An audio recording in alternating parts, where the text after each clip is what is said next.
May mga ganong tao na may mga bagay na gusto niyang i-value na akin na lang 'to. But 'pag pinapakinggan kita, lahat ng ginagawa mo, nararamdaman ko 'yan rooted sa pagmamahal mo sa pamilya mo. Kasi at the end of the day, para kanino ba lahat 'to? Totoo. Para kanino ba 'tong lahat ng pagod, puyat at trabahong ginagawa natin? Para Sa pamilya. Alam mo, sabi ko nga minsan 'pag umuwi ako, gustong-gusto ko 'pag inaabutan ko ang pamilya ko nanonood ng Batang Quiapo. Kasi alam mo yung kahit papaano napa-proud sila na lalong-lalo na sa lola ko, yung parang after all nung paghihirap niya sa akin, ganyan-ganyan. Nagpapasalamat ako na inabutan ng lola ko kung nasaan ako ngayon. Kasi parang feeling ko ito yung ano eh, yun yung pinaka-reward ko sa buhay ko na yung bunga ng pinaghirapan niya sa amin, sa buong pamilya niya, lalo na sa akin. Kasi na may nakita siya na siguro na after all ng paghihirap niya, may isang tao, may isang sa pamilya niya na talagang nakita niya na, masenso. maayos. Para sa akin ngayon, yun yung fulfillment. Iba-ibang level lang, di ba? Merong mga wholesome, di ba? May mga ganyan, action star. Nagkataon, ganito yung ginagawa ko eh. Hindi ko siya tinigang, ginagawa ko bold. Hindi yun ang pagkatao ko. Oo, hindi yun. Trabaho ko yun. Kailangan gawin. Sabi ko nga, pag lumalaban ako abroad, lalo na sa Europe, halos lahat, nakita na yung palakpakan after, di ba? Yung art yung nakikita Oo, nila. yung respeto eh. Ba't dito may ganun? Parang ang baba. Bakit ganun? Pag pinakita mo katawan mo, nakipag-labsin ka, yun na yun, ang baba na. Part yun ng trabaho mo. Kung walang gumagawa nun, sino magpapakita ng ganun? Paano ko di ba? So sinabi mo yun? Sinumpa mo? Sinumpa ko talagang nung inano ko, sabi ko talaga, kinakausap ako nun ni Mami Jane, sabi ni Mami Jane na, kinukuha ka ni Direk Andoy para sa bagong soap niya sa ABS. Ayoko na. Sabi ko, unang-una, hindi naman ako nag-a-apply sa kanila. Sila kumukuha sa akin, tapos gaganunin nila ako. Sabi ko, kung ayaw nila sa akin, di wag. Sabi ko, hindi ko naman gusto Siyempre, galit ka nun, di ba? Kaya hindi ko makalimutan si Jacqueline Jose. Sabi niya talaga, para sa akin, isa na lang. Pag hindi pa nangyari to, at wala nangyari sa'yo, wag ka na mag-TV. Kahit kailan. Kasi ang puso ko nun nasa India na. Alam niyo ba na-hold kami sa airport? Dahil si Coco gustong uwi ng iba-ibang kulay na ibon sa Batanes. Sabi ko, ba't di tayo makalipad? Humihingi ng permit kay Mayor. Kasi si Coco gustong iuwi yung mga ibon. Sabi ko, ano ba yung ibon na yan? Pagkita ko, yung ganda nga. Tapos sabi ni Coco, di ba ang ganda, Tin? Sabi ko, oo nga, parang imported itsura niya. Kasi na-inlove ka sa mga ibon. May time na nahilig ka sa ibon, parang si Kuya Aga. May kwento yan. Habang nag-shooting tayo, di ba nag-take tayo, naghanap ako ng mga, Kuya, saan yung mga kalapati dito? Sabi ko talagang ganun. May pulis na tayong kasama dun eh. Doon yung kapatid ko marami. Sabi ko, yung ba yung mga galing Taiwan? Oo. Kuya, pag dinner break, samahan mo ko. Okay. Ano ginagawa mo? Pagpunta namin, di ba, dinner break tayo. Umalis ako. Pagka gano'n, yan, kuya, pwede ba bumili? Magkano? Pwede bang bilhin ko 300 isa? Sige, mamili ka lang dyan. Pengin sako. Sinako ko. Kuha ko sako. Ang dami ko nabili. Tapos sabi ko, lagay ko muna sa ano ko. Ang laki ng maleta mo. Hindi ko sinasabing magti-TNT ako. Hindi, wait. Ito lang ano ko eh. Ilang days lang kami. Magti-TNT rin pala. Yun talaga ano ko. Pagdating namin doon, di ikot kami ng ikot, ganyan. Ako naman nag-o-observe, nakikiramdam na. Ang totoo, naghahanap ako ng mga Pilipino malalapitan ko. Hanggang dumating kami ng point na nakakita kami ng parang kainan doon, mga Pilipino. Yun, kinaibigan ko na, chinika ko, ganyan. Hanggang nakausap ko na sila, hanggang sinabi na nila sa akin, kung gusto mong mag-TNT, dito ko tumira sa amin. Eto na ngayon, buo na yung plano ko. Hindi ko sinasabi kayo, makakapag-abroad na ako. Iwanan mo na yung pag-artista. Biglang in-announce na nanalo kami. Nung nanalo kami ganun, siyempre tuwan-tuwa lahat. Pero ako, alam mo yung tuwa ko, half-hearted lang. Masaya ako para sa pelikula, pero hindi ako makakasama dyan. Wala doon yung puso ko. Nag-inuman kami after nun. Sabi ko kala Direk Dante, sa akin kay Perdi nun, Direk, may aminin ako. Sabi ko, baka hindi na po ako makasama pabalik eh. Kasi po, sabi ko, may titira na po ako. Sabi ko, ginawa ko lang naman talaga yung film para mag-TNT, para magpagtrabaho abroad. Sabi ko, sana po payagan niyo ako. Siyempre, nagpanik ngayon. Hahanapin ako sa immigration pagbalik eh. Group kami nagpunta eh. Ang tatamaan, producer. Baka naman magkakaproblema producer. Sabi ko, Kuya Purge, sabi ko, kasi ito lang mo naman, di ba? Nung narinig ko sinabi mong abroad, ito talaga yung ano ko eh. Ba't wala nangyayari? Ba't di lumalabas? Kasi nag-aaway pa yung mga producer. Ayaw ka pang palabasin kasi hindi pa nagkakabayaran. Kasi lugi. Kaya ako kinukwento, sabi ko ganun, sabi ko, ayokong kumuha ko ng producer and then after that, malulugi. Kasi alam ko yung hirap ng buhay kung paano nila pinaghirapan yung perang yun. Kaya sabi ko nun, kung gusto ko mag-direct, gusto ko sumali sa Metro Manila Film Festival, sabi ko, ako na rin magpuproduce. Para kahit kung hindi kumita or hindi ko mapagdikit-dikit o pangit ang kalabasan ng pelikula, Ako lahat. ako na lang. Saka yung tahimik na lang, hindi ko na siya ipapakita, hindi ko na, experience na lang, ano ko na lang sa ano. Pero may magic na inaano, sabi ko nga, yung first day ko, na tumungtong sa set, Divisoria yun eh. Alam mo, parang ako ng ibang tao. Parang alam ko agad yun, dito yung camera, ta. Tapos ito ako tatakbuhin. Yung experience ko sa indie, hinalo ko.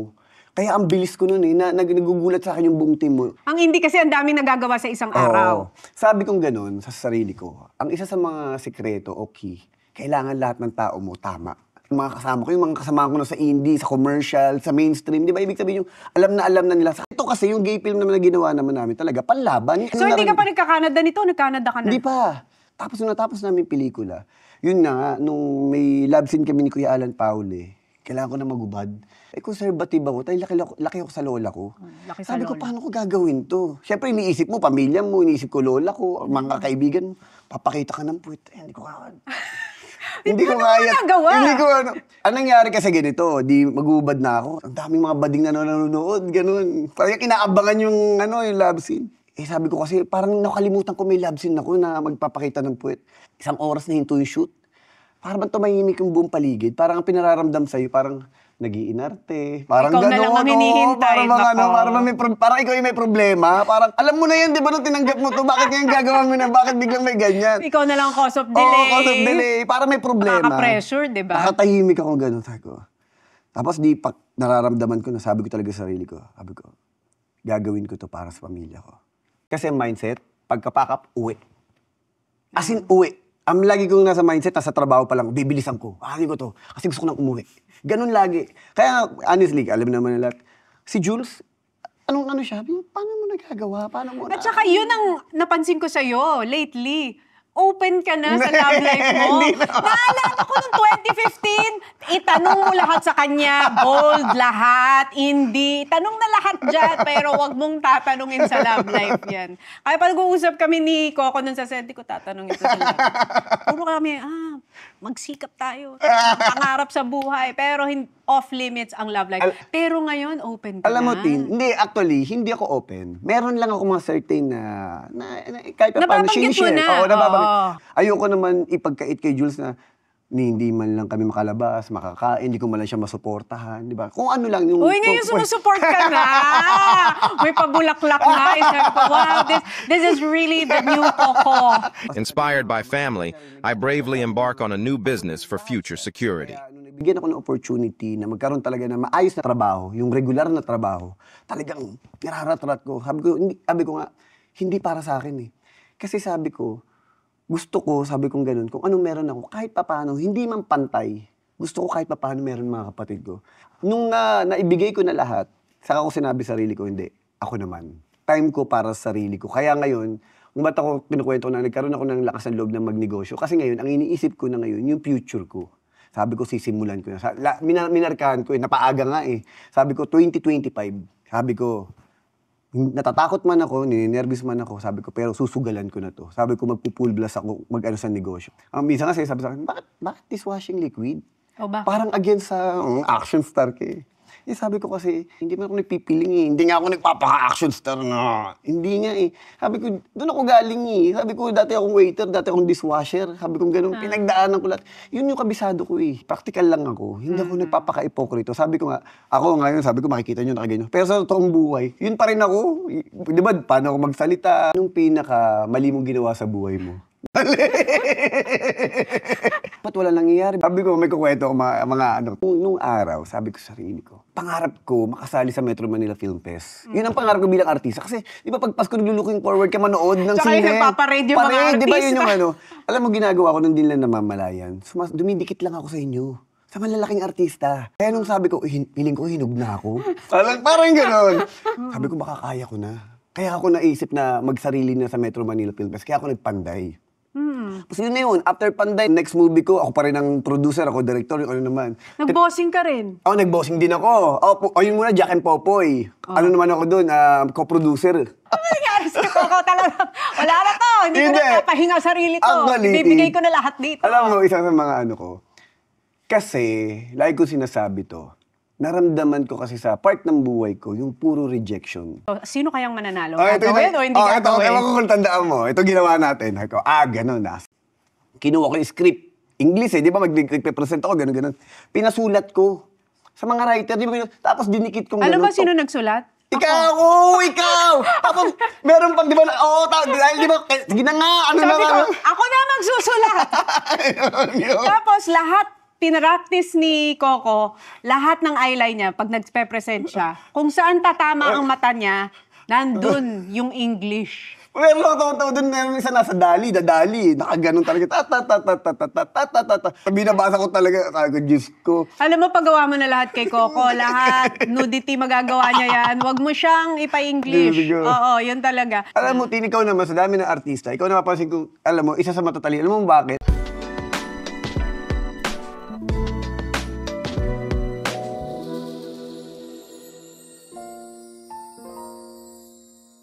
Noong 2015 nung huli tayong nagkasama. Oo. Kasi feeling ko yung 2015 na yun yung talagang parang breakthrough na sa'yo na hindi ka na mapipigilan talaga after nun. After You're My Boss, ginawa mo yung Ang Probinsyano. Oo. Tapos yun na yun, dire-diretso na yun Dire-diretso. hanggang sa the longest running teleserye yung Probinsyano, nag-direct ka na, nag-MMF ka na, sunod-sunod na yun, di ba? Pero alam mo, Tin, sabihin ko, alam mo ba, sa dami ng mga nagawa ko from indie, ganun. Ang You're My Boss ang isa sa pinaka-favorite ko. No joke. Di ba, honestly, hindi naman ako nagpatawa doon, pero hindi ko kalain na, nakakatawa pala ako. Yung parang, laba, yung experience natin, yung English na. Naaalala mo yun? Hanggang ngayon, sinashare nila yun. Hindi ko talaga Yung English. Sabi, di ba, Tin? Alam mo ba yun ang challenge ni Coco? Paggawa mo sa kanya lahat, wag lang mag-Inglesan. Alam mo, pag iniisip ko yung success story mo, isa ka sa may pinakamagandang transformation when it comes to paano ka nagsimula sa career mo at paano mo nabaliktad lahat. Kasi di ba nung nagsisimula ka, sumama ang loob mo, sinumpa mo ABS. Kasi nilabel ka as, Bold star. can you imagine?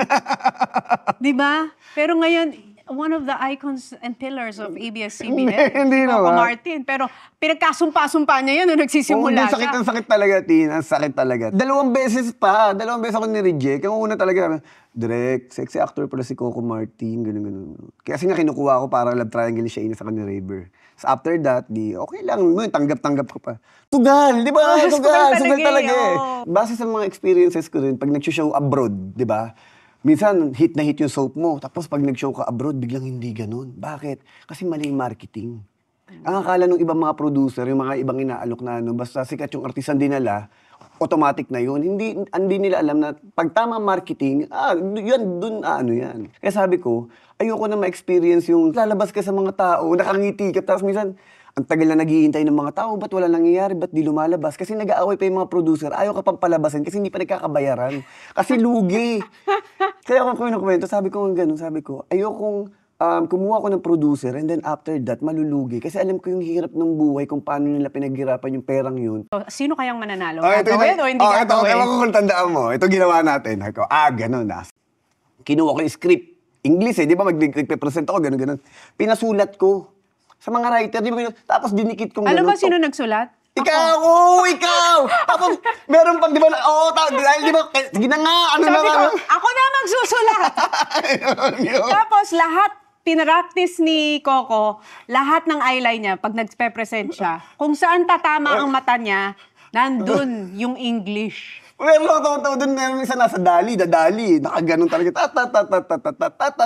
Binabasa ko talaga. Sabi ko, Diyos ko. Alam mo, paggawa mo na lahat kay Coco, lahat, nudity magagawa niya yan, wag mo siyang ipa-English. There we go. Oo, yun talaga. Alam mo, Tin, ikaw naman, sa dami ng artista, ikaw napapansin ko, alam mo, isa sa matatali. Alam mo bakit? Yung binigay sa akin yung pagkakataon na makapasok ako sa industriya nito.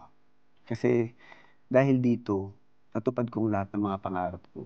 Dahil dito, naayos ko pamilya ko.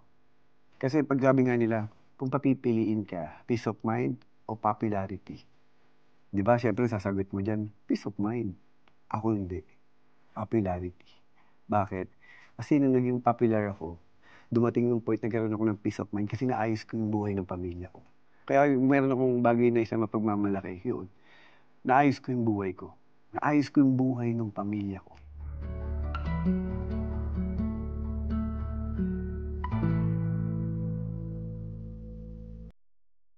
Thank you very much. Thank you.